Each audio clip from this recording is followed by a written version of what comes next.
little bit about how you got involved with Ron Paul? And yeah, I'm Stephanie Burns, and I think I just, I kind of come from the disaffected Democrat side of the fence. Yeah, it was in this Clinton-Perot-Bush debate that I realized when Perot gave Clinton an easy way to go get Bush by saying, if you supported Saddam for 10 years, if you hate Saddam so much, why did you support him for 10 years? And Clinton totally backed off from that. So I think from that moment on, I realized they were all just a bunch of fakers. All the same. Basically, they're all playing on the same team. So, for a lot of years, I was just really apathetic until I discovered Ron Paul a few years ago. And then, finally, there was somebody I could believe in. Did you discover him as a Republican or as a libertarian? Or I pretty much discovered him as an apathetician. That's a good word for it. That's pretty. Or someone's used the word politically homeless. Yeah. Yeah. What are some of the issues that he brings up that are dear to your heart? Well, I think the war and the money that's behind the war.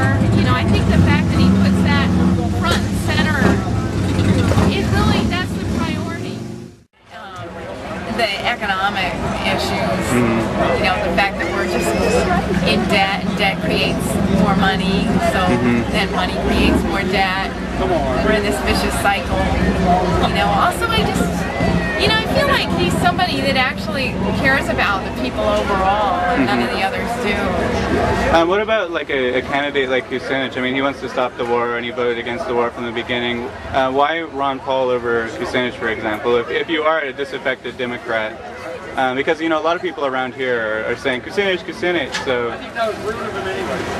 I think it's just the sincerity of Ron Paul strikes me. Because in a lot of ways, to me, the issue is not so much even Democrats and Republicans, but crooks and people that are sincere and not crooks.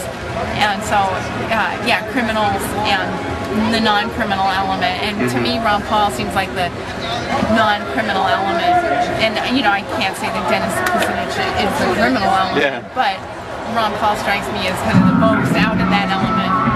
I guess it depends what your priorities are. If you consider, whether terrorism or global warming or the economic situation that we're in is the biggest threat to our liberties. And personally, I think the economic issue is they're talking about the stock market crash. They're talking about a repeat of the Great Depression. We don't want to see people standing in soup lines again. We got to do something about our currency being devalued and the Federal Reserve taking control of all of that. So that to me is the priority. I think that would do more damage to us than any of those other issues. So exactly. And that's that's what hurts the little people. Yeah, exactly. There's no purchasing power anymore. Your paycheck goes in like a couple of days anymore. It's getting really bad. I know that working minimum wage, Right, and we've been sucked into this debt scam personally, like with this, the houses and the washing machines and everything. I think that was a political move to get us kind of suckered into that mindset.